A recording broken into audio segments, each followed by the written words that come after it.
Partners there. Maybe let's come closer to the front if you can. We might have to move a piano slightly. Nice. Perfect.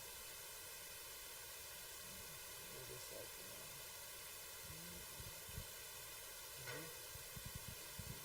Sorry, I'm just trying to organize everybody as best as possible here.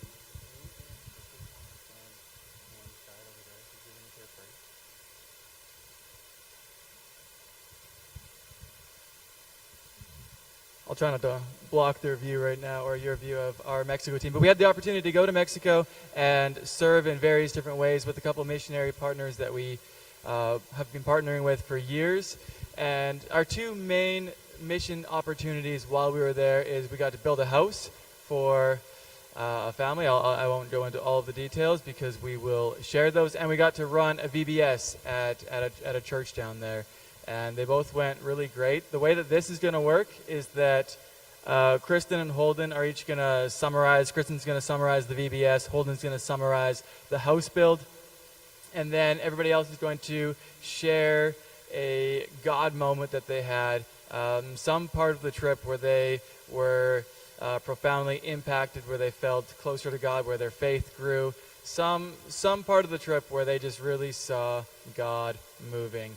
And so with that in mind, we're gonna share. And at the end of the sharing time, we have a wonderful slideshow that Olivia put together for us with pictures of our missions trip. So let's start with Kristen.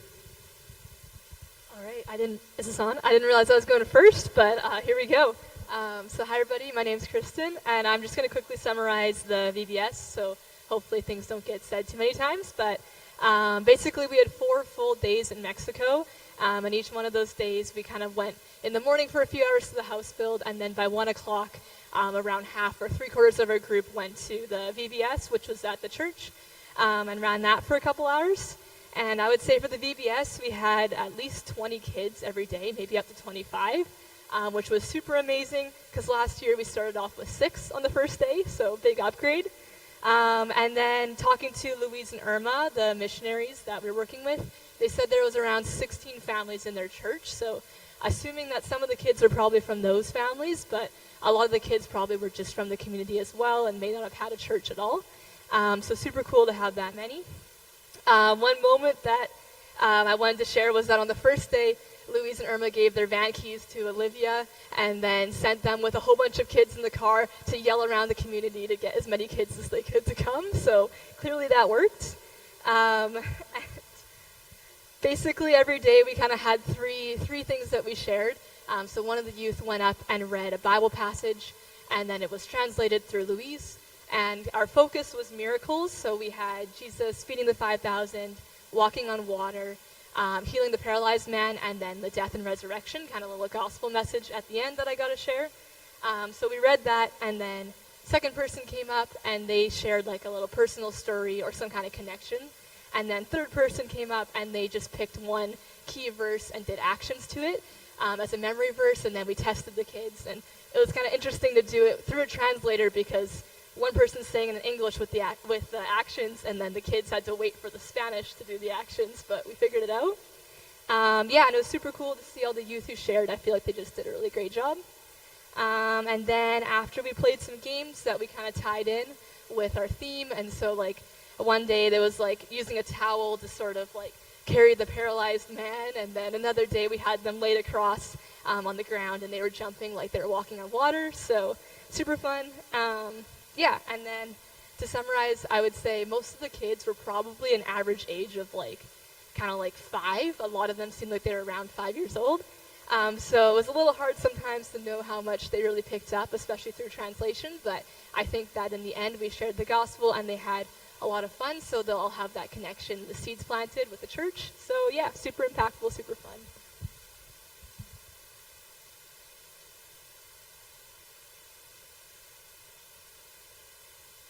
Okay, I'm going to be sharing about the house build. On the first day, we met the man, Juan, that we were building the house for, and he told us that we were building it how he wanted it and not what the blueprint said. We thought that was going to be tough, but it really wasn't. We had our team and another team in a YWAM group that helped us out. So it was pretty simple.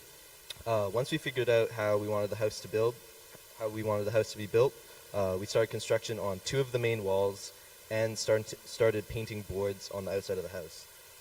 Juan also had like 3 of his friends come to help us, and so that was really helpful. Yeah. On day 2, we built the other 2 main walls, and we started putting on the panels that we painted for the outsiding onto those walls. Day 3, we put all 4 of the walls up. Yeah. We had lots of people. Each of us could carry a wall. There was strong gusts of wind, so kind of checked if people were holding or not. Yeah. Then we bolted those walls down, and eventually we cut holes for the windows and installed the windows slightly. They were really crooked, so on day 4 we had to fix those a little bit with 2x4s, make sure they were lined up, and then on day 4 we started building the roof and putting trim on the outside and trim around the windows. Yeah, that was basically it. It went really smoothly, considering we kind of did it all from scratch, and Nahum, you did a good job kind of leading us a lot. So yeah, blue collar. Yeah, from selling houses to building houses, I guess. And yeah, that was basically all it was. I'm just going to be sharing something that God was teaching me throughout the trip. So he was teaching me to be patient, which is generally like specifically on the trip, but also just in general. Because in Mexico, everything takes like slightly longer, like especially in the VBS, because everything's like through a translator. So you kind of have to like say something and then wait. So then you have to like kind of slow your brain down to stop like saying things. And especially because of the language barrier, whenever a kid would come up to you, it was really easy to just say, "Oh, sorry, I don't speak Spanish," and then move on, because you don't want to like take the time to actually like think in Spanish. And so for the first day, I spent a lot of time, just like whenever a kid would come up to me, I'd like kind of listen, but then I'd be like, "Oh, I don't speak Spanish," and then move on. And so then I figured that's not exactly a good habit, considering we're there to be with the kids and to talk to them and all those things. So on the second day, I decided, I was like, I'm going to listen. I'm going to actually try and talk with them. I'm going to try and listen to what they're saying and kind of half understand them. And so I did, and overall it really improved the trip, because I was enjoying myself a lot more, because I could actually like make connections with them. So yeah, it was really good.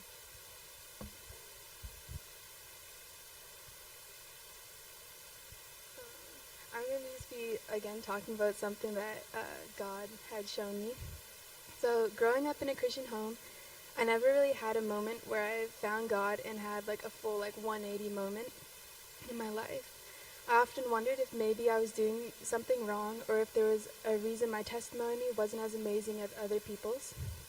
But while we were in Mexico, Luis was telling us a bit about his testimony, and at the end he said that just because his testimony is so crazy and you can really see God working through him, that doesn't mean that like my testimony isn't just as worthwhile to listen to and tell people about. I thought that this was really cool to hear, especially because I had just prayed about like that topic the night before. One thing I saw in Mexico that I thought was really cool was how, even though I know like zero Spanish, I was still able to connect with some of the kids that were there. Specifically, there was one day at the house where I think it was the last day, and some people had showed up with a bunch of blankets and stuff that they were selling, and they had like a 3-year-old kid there, and I sat with him for probably 20 minutes just watching soccer on a piece of wood, and it was pretty cool. I'll be sharing a moment that God kind of put on my heart. So the first day we got to see Luis's family again at his church, and his oldest daughter, Esther. We slowly became like friends, because last time I went, we became friends, but not to the point now. And throughout like the trip, we were just getting like super, super close, just like really good friends. and then like with using like Google Translate and stuff. And then on the last day, we started like, I don't want to say sharing our testimonies, but sharing what had happened in like the past year. And we had both gone through like a really hard time just with like school, high school, friends, that kind of stuff. And we just like really connected on it. Like we went through like the same thing, and it was just like super cool how like even though she's in Mexico and like I'm in Canada, we still like were able to connect, and we're still like texting today. So I just thought that was really cool that God like brought us together. Okay, so this trip was my third time going to Mexico, and every single time I've gone, my perspectives come back more opened on like Mexico and everything going on there, and I also come back with more knowledge on God. So the first thing that I want to share is just how my perspective changed, and every single time I feel like the kids in Mexico show me something. And I feel like this year they were like one thing that really just stood out to me was how for VBS you would always get like a snack. And so there's these little chip packets, and they'd come with a bunch of little chips in them. And then once they all got them, like a couple of kids would come around and give one of their chips each to each one of us. And I'm just thinking, they don't have a lot, and yet they're taking the few chips that they got and they're sharing it with everyone here. So that really stood out to me. And then also the same thing as Chase's. There was a kid, his name was Jesus, and he came and we literally stared at a wooden plaque for like 20 minutes watching like soccer. And next I just want to share about a God moment that I had. So I made the mistake of not bringing notes. So at Louise's church after VBS, we were just kind of like tidying up, and I was done everything. The inside needed to get swept before church that evening. So I was sweeping while everyone started making a circle just like outside the church to talk. And so obviously I wanted to go join them because I didn't want to be stuck inside sweeping. So I asked Olivia, and she's like, I don't want to sweep. So I stayed inside sweeping, but I'm now very thankful for the fact that Olivia said no, because that evening we were going to Luis's church, and I signed up to share something but had no idea what I was going to share about. And so I just took that time and I decided to start praying to God, and after probably 10 minutes of sweeping and getting nothing back, I continued to pray. And then eventually something just popped into my head because we were going through the book of James, and just a certain passage from James stood out. And I'm like, this is what he wants me to share about, because on this trip God had shown me more of that. And so we leave VBS after, and we get back to the base. And that day was our last day seeing Luis and his family. And we were going to get a cheesecake for Irma because it's her favorite. And so I really wanted to go and get the cheesecake with Josiah, Eden, and Olivia. Yeah. And so I went. I had no notes or anything. I was just going to wing it at the church. Keep in mind, I had to pause every other sentence or halfway through a sentence so that Louise could translate. And so I actually thought I was prepared, but I wasn't whatsoever. So we're sitting down. I think I go up second or third, and I'm standing up there. I introduce myself to everyone, and then I just go completely silent. I completely forgot what I was going to share about. So I probably stood up there for 30 seconds trying to figure out what I was going to say before I'm like, okay, God, I kind of need your help. And so I prayed, and instantly after I prayed, all the words came flooding back. And I just instantly knew exactly what I was talking about. And after that, I spoke quite well, and I got the message passed that I was trying to get. But just the fact that God helped me find the words then was really helpful, because I was standing up there for 30 seconds with having no idea what I was talking about. So, yeah. I'm here to talk about the important thing, some of the food that we had, of course. I think it was a Tuesday at the house build, Juan said that his mother, I think, was bringing us tamales, which was amazing. Unfortunately, we had to leave for the VBS, so we missed them, but instead they brought them to the base where we were staying, which I thought was awesome. And then on the Wednesday, again, it was at Luis's. We spent some time with him, and he gave us a tour of some of the work that he's doing, and they brought us fish tacos. And both times when we were done, there was leftovers. They gave us all the leftovers as well. And on the last day, we got soup as well from Juan. And again, we got all the leftovers too. And I just thought it was so cool that these people don't have much, and like we're building Juan's house, and like I saw it has like 2 rooms, but there they were with everything that they have. They were giving it to us and like giving us all of it, like leftovers too. And I just thought it was so cool to see like their generosity, and even like the people in the community, like Juan's friends came and helped with the house build, and then here they are, they're serving us like the soup, and it's like, oh, I thought we were supposed to be serving you guys, but here we are, we're taking soup from you guys, and I just thought it was super cool, like just their generosity. I'll talk about some God moments from the VBS. So like Kristen was mentioning, this time that we were at the VBS, there was about 20 to 25 kids the first day, which was super cool because last time that we went 2 years ago, the first day there was like 6 kids at the VBS. So there was quite a few more kids this time. And then it was just super cool to see how much more comfortable they became with us. Like the first day we did the actions and songs, a lot of them were closed off. And then by the 3rd day, they wanted to be up front with us, jumping around doing the actions. And then another God moment was just how we connected with them, even though there was a language barrier. So one of the days at the VBS, we had a paint war with them, which was a lot of fun, and it ended up us all being covered in paint, but it was just super cool to see how God can work. Even if there's a language barrier, you can still connect with people. I'm going to be sharing about the school that Luis is building down there.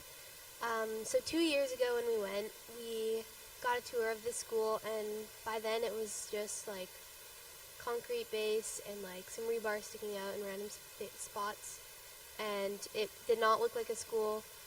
And then this time around he toured us the school again, and the amount of progress that was done was just incredible, and I just thought it was super cool that in the 2 years that we're all living our lives here, there's so much work being done down there. And while Luis was showing us all the rooms and stuff and explaining everything, it was just so cool to see how like grateful he was for everything, and just how God was working down there. And we were able to eat fish tacos in the building that 2 years ago did not look like a building at all, and was dirty and gross.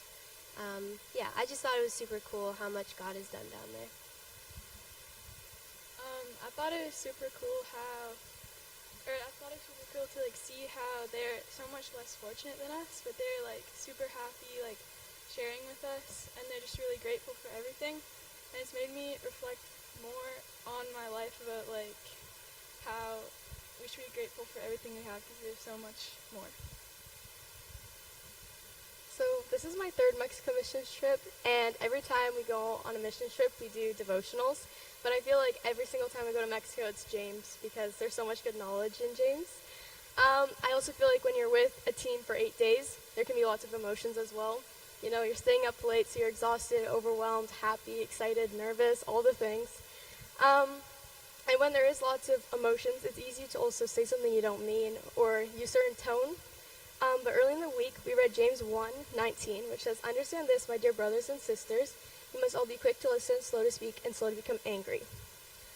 I just remember specifically there was one night where I was surrounded by people who did have high emotions, and I like to talk a lot and ask questions a lot, and just like, I don't keep my mouth shut very easily.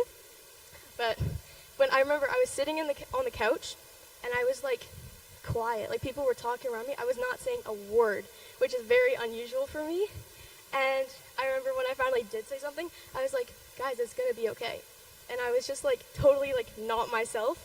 And I truly believe that was God working through me, because it genuinely made me have like a better trip. But also before we did devotionals every night, we would also do worship. And I got the honor of playing the djembe. I know I'm pretty cool. Get to, you know? And, but one night really stood out to me. I think it was our last night. We had just finished coming back from church. We were all very tired. And I remember Nahum was playing the guitar. And I think we did like 1 or 2 songs. And then we were like, okay, let's just wrap up the night. But then Sophie had requested to do Waymaker. So we played Waymaker. And then Waymaker turned into another song. And then that song turned into another song. And I think it was by far probably like one of our longest worship nights. And in the room, I could just feel God's presence in there. It was almost like there was a sense of peace and just like this comfort that was with us in there.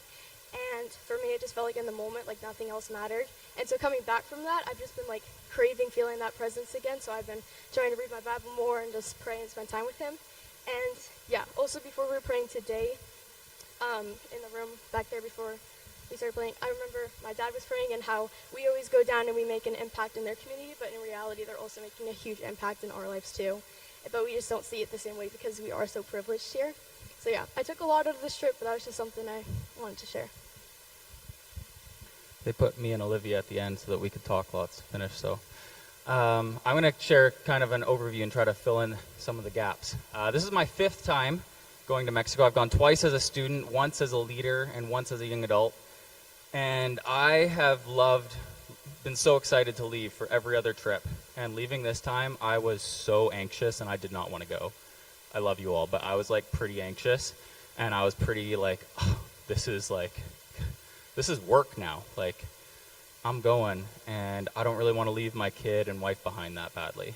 And the first day, I kind of lived in that anxiety bit in the airport. And the second morning was one of my like clearest God moments. I woke up before everybody and was in the hotel breakfast, and there was a sermon on in there, and I was like, God, I just got to give you this trip, and like if something goes wrong, it's going to go wrong. Like, that's okay. I can't fix it all by myself. Take some of the anxiousness off me and just let me be a good leader. And he really did. My biggest other prayer for this trip is I've got to be a part of vans breaking down on the side of the road and playing worship in some random person's house in Mexico, and that is a super awesome God moment. And I've got to be a part of praying for a broken down van on a beach, and then a mechanic in the community and Lauren fixing it, and that was a cool God moment. And my prayer for this trip would be that we didn't have to have any of those God moments, because this time I was going to have to be the one fixing and dealing with a lot of it, and I really did not want to. I didn't want to struggle at the border. I didn't want to struggle with a vehicle. I was like, let the miracle be how smooth this trip is. And it was amazing. We didn't barely make a wrong turn. We didn't have vehicle problems. And even when we did, I cracked the oil pan on the minivan. And like the next day, Holden and I were like, oh, it kind of smells like oil. So I go into dinner and I'm like, hey, Bill, yeah, our minivan kind of smells like oil. He's like, oh, I'll swap vehicles with you tomorrow morning. Like, no worries. And I was like, okay, nice. So we took his truck. He took our van. He's like, it's just a routine service. He comes back, yeah, your oil pan was cracked. I was like, good thing we didn't drive back with that. But it was taken care of before we even knew it was really a problem. And the hardest thing at a border crossing was a crusty old American guy who kept going like this. And I was like, what do you want? All he wanted me to do was show him my passports. But like, it was so smooth the whole trip. It was crazy. So that was kind of one of my like biggest prayers, was for a smooth trip, and really got to have it.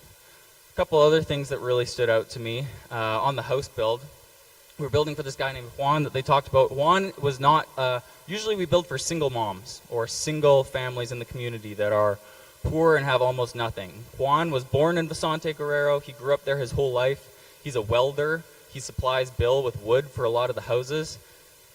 He's still 36 and building his first house, but he's not like, he doesn't have completely nothing. He has a little bit more wealth than some of the other families we've built for. And Bill said, hey, like he asked Bill, hey, can you get one of your teams to help us build a house one of these times? And we happened to be that team. And Juan was very helpful on the build. He spoke enough English to help direct what he wanted. As much as we joked about it, there's a pretty big joke going about how blue collar I was while we were down there, but like, I am not a house builder. So we had another guy on the team, on the YWAM team, whose name was Max, an electrician who pretty much built, like they said I did a good job, pretty much Max built the whole thing from scratch and told us what to do. So that made it also really smooth and easy for me, because I didn't have to panic about how to build a house. Again, just like another thing that went really smoothly. He was very kind. He named his kids, this is just funny, his kids were named Logan, after, of course, the Wolverine, Logan, and Jack, after Leonardo DiCaprio from Titanic. So this was just a little bit of insight into Juan's life. Also, a prayer request I'll throw out there for a guy that you don't even know. Juan separated from his wife 2 years ago, and his wife was actually the one who made us the pozole, the soup, on the last day. And she's around, and they vacation, and they get along together. And I talked with him for quite a while about it. He said, yeah, we just don't see eye to eye, but we get along. And then we talked with Bill on the last day. He said, oh yeah, that marriage has got to come back around. Like, we're praying for it. So they're still working things out, but has been in my prayers this last week for Juan and his family. And his house is way up on the hillside, and it's the only one there, so we cannot miss it anytime we ever go back in the future. So a little bit about Juan and that. Number 2, Luis. That was our second ministry. The other cool part about the YWAM team being there was that we really did have 1A and 1A for our 2 missions. It wasn't like we were building the house and then with whatever leftover team we had, we could go run the VBS. We could really pour into both the VBS and the house build, which was really nice to be able to focus on 2 ministries pretty significantly. We're one of only 2 churches that supports Luis. I kind of thought that this was normal for him, that churches went down to the base, and lots of churches came and supported him, but like their last time that they had a VBS run for them like this was 2 years ago when our church went down and ran a VBS for him. So the money that we send down to help him build his school is like half of all of the money that he gets to build his school. And it was really cool to realize how much of an impact specifically just our church has on him. And like, he has not put money to waste. He doesn't spend it on himself. We could see how far his school has progressed. And he's very faithful in living for the Lord, which was really, really amazing to see. Exactly how our donations here are felt down there makes a big difference.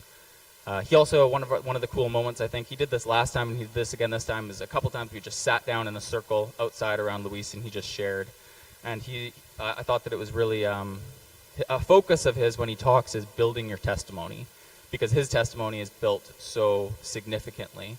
But what are you doing in your life now that's building your testimony? Even for, the 90% of us who are maybe born and raised in a Christian home, that doesn't have to be the end of our testimony, born and raised in a Christian home. Like, what are we doing to continue to build our testimony? And I thought that was a really good encouragement that he gave to the team. I'm going to interject. This was also a youth trip, so there were shenanigans. It was fun. The team was good. What do you think would be a worthwhile punishment or retaliatory thing if somebody peed in a Coke can and put it under your pillow? I'm just going to say we got Clayton back really good. It was super fun. The trip was a blast. Like, we were joking. The team was awesome at being fun and just energetic and low stress when it was time for that, and then being serious in the serious moments and stepping up when they needed to step up. It made being a leader really, oh yeah, Ali was just saying, it was a 3-liter Coke can from Mexico. It was no joke. Yeah, really, really a lot of team building and good times. This is the one, like, my last piece that chokes me up sometimes, so I was going to save it till the end. But since I've had a kid, I've got way more sentimental in everything, and I was already pretty emotional of a human, and then I got the froze quiver when I married in and had a kid. So, like, I never thought that it would be emotional to buy a 12, like a tiny little poncho, but Ozzy's wearing it here, and they're like, do you want this poncho? I'm like, yes, please, like, for my baby at home. And then one of the days at the VBS, this kid, maybe two, I'm going to peg him at 2.5, he decided that he liked me a lot, jumping all over me. And this, like, I've had this experience before going down to Mexico. The kids jump on you, they play with you, they want to be held, they want to be swung around. And it's great, and I'd always played with them and been like, oh, what a great time. And this kid jumps on me, and he's sitting on my lap, and I'm holding him, and all of a sudden, I don't know what the Spanish word was, but I got somebody to tell me, and I was like rocking him, and I was like, my baby, and he's like, oh, ha, ha, ha, ha, ha, this is so funny. And then it was afterwards where I was like, dang, this kid doesn't have a dad.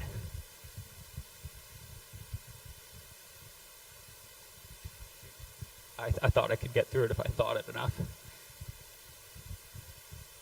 And that's the reality of so many of them, is that they don't have a parent that's going to rock them and hold them. Shoot. There, say something funny. Yeah. Anyways, that was just like really impactful for me. It's like, oh, I have a kid at home that I can do that too.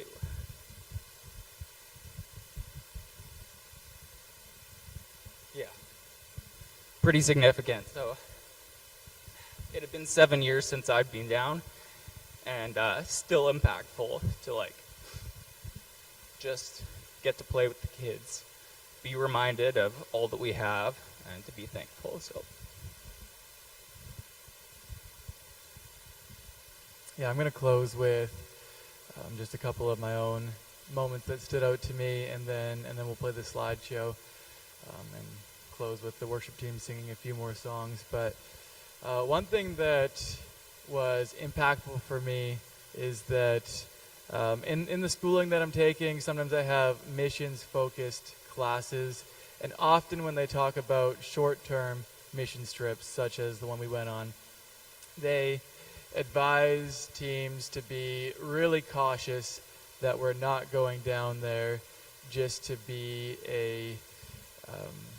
like a tourist trip, basically, to go experience and be a burden to the missionaries that are down there. Usually the missionaries are nice people, so they're okay with it, but overall they advise in the classes to not go down and just take while also giving some, but mostly be a burden. They say go down there and really support what's happening already, support the missionaries that are already in place.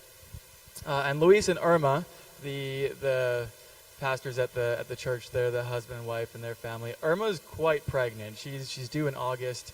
And so I was especially nervous because we were going down. We were doing this VBS in their church. I was just really nervous that this was going to be so much work for them and that it would be just exhausting and tiring. And I think that overall, we as our team did a really good job of not putting too much pressure on them. So I was really proud of our team. People stepped up to share, even if it was spontaneous, last minute. We needed somebody to share a Bible story or to share how that Bible story related to our personal lives in a way.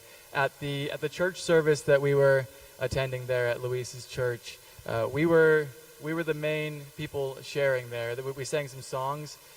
Even that was our team doing some of that, and then sharing testimonies from our own life. And I did not give the team a lot of notice, partly because I did not have a lot of notice that we were kind of running the church service, but our team just stepped up in such a big way to spontaneously share what God has been doing in our lives and the way that he's impacted us and how he's led us to be where we are in our life. And so I thought that it went really well in that sense, that we were not a burden to the people who were already there, but we were able to complement them in their ministry and be supportive in that way. Another moment that I had that was a bit of a bittersweet moment is that there was one kid. I think he was 14 years old last time. If I remember, I think he said he was 16 this time. So he would have been 14 last time, and his name was Julian. And we built this really good connection between him and our whole team. And I felt like I especially had a really good connection with him last time when we went. And he came from a really difficult home. His parents are actually together, which is surprising, but they practiced witchcraft. So I don't think it's a good win overall that his home situation. He has 9 siblings, I believe, and they all live in this little tarp house. I don't even think there's wood walls or anything. It's this pretty rough situation. And the sweet part of the bittersweet time for me is that he remembered who I was, and he was really excited to see me. And we had a lot of conversations that were generally me trying to say something in Spanish and then him saying a lot of things in Spanish and me not knowing what it was. But it was really fun just to connect with him in that way. We took a picture and he remembered me as Jose. That's my Spanish name. And right away he knew who I was, and he saw the white vans, and he came up to the hill where we were. The bitter part of the bittersweet is that he seems to be doing a lot worse in his faith than he was last time. Last time, his family, very much not Christians, but they were at the point where they saw the church as a really good place for Julian to go to, and so they were excited for him to go because of the morals that were being taught and just the good company and the good people. And so that was a really big praise item last time. This time, Julian doesn't actually want to come to the church at all. He was even in our van a few times, but whenever we got to the church, he would leave right away. He didn't want to be there. He didn't want to talk with Luis. He didn't want to see anybody there. And it seems like his family situation is probably even worse than before. So there's lots of people to pray for. Lots of things to pray for in that area, for the missions in that area.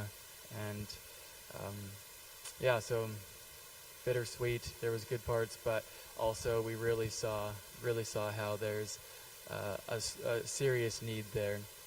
Vicente Guerrero is growing. There's more stoplights. There's a Little Caesars in the town now. It feels like a real town or a real city almost. But when you go and you hear the stories and you hear Luis talk about what is going on in the area, you really see how much prayer is needed and how much ministry is needed. And so that's why it's so cool what Luis and Irma and what the other missionaries that we're partnering with are doing there. The very last thing I want to say before we watch the slideshow is I found it very cool how not necessarily spontaneous, because they do plan things and planning is good, but how willing to go in a different direction at a moment's notice the people, the ministries, the missionaries are down in Vicente Guerrero. I was talking with Bill. He's the guy who kind of runs the base that we were staying at, the YWAM base there.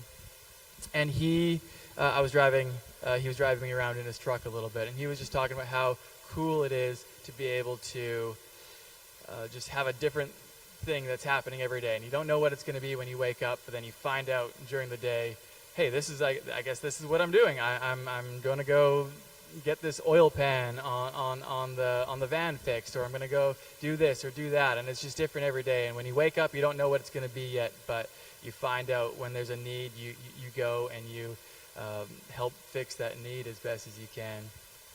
Even Luis and Irma, they currently aren't living at their own house because they're housing these people. It's called Our Chosen. It's a ministry for people getting rehab, coming back from drug addiction.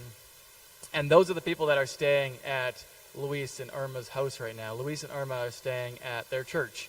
And they have some accommodations at their church to live there, so it's not like they are homeless for the time being, but they gave up their house. They said, hey, this ministry needs a place right now. You can be at our house. We're gonna stay at the church. And I found that very inspiring, very encouraging, just how willing to change plans, change big plans, do drastic things differently when there's a need, when there's an opportunity for ministry that arises. We're all going to be here after the service for a little bit. There's other stories that we have, I'm sure, that weren't said. If you want to talk to us after, we'll be here. Clayton on our team actually had to work this morning, so he wasn't able to be here. He had a video. We weren't able to get it playing properly. It was upside down for some reason. If you run into Clayton at any point, talk to him. He has some good things to share as well. But with that in mind, let me pray for our team and just for this day that we're having, and then we'll watch the slideshow and you'll get to see what we've been talking about a little bit. Lord Jesus, thank you for this team. Thank you for this opportunity that we had to go serve in a different part of the world. Thank you for the impact that it had on us, as a lot of our group shared. The God moments were something that God was working in us individually, and I know that all of us had that. And our faith grew, our relationships amongst each other grew, and I just want to thank you and praise you for that. And I also want to thank you and praise you for the way that we were able to impact the community there as well. It wasn't just for our team, but it was for the community there, and we were able to build this house for Juan and his two boys. And just how grateful they were and how thankful they were, and just this new life opportunity that you were able to provide for Juan and his family through our team. And it was such a privilege to be able to be a part of that, to be your hands and feet in that area, and also for the VBS and just the kids who heard the gospel maybe for the first time ever. And even if there was 2-year-olds there, or 3-year-olds there, or even 5-year-olds there who didn't take in the gospel message because they're young and their level of understanding is maybe not quite there to fully understand what the gospel message is yet. Even, Lord, if they just remember having such a good time at church, because they really did have so much fun. If they remember going to church and that being just such a light in their day, a light in their week, and a fun time, then later on in life, Lord, I pray that when they hear the gospel message again, Lord, that it resonates, that it sticks, that they truly accept you and believe in you for themselves and put their faith in you, Jesus. I thank you lastly for just our team and their willingness to serve, their willingness to give up their time, their money to make this trip happen. And yes, it's fun, but it's a lot of work, and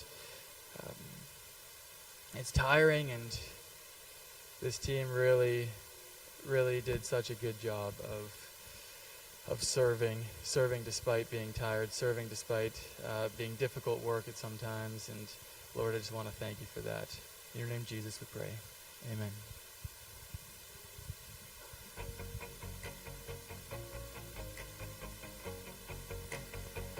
Song goes like this, present it.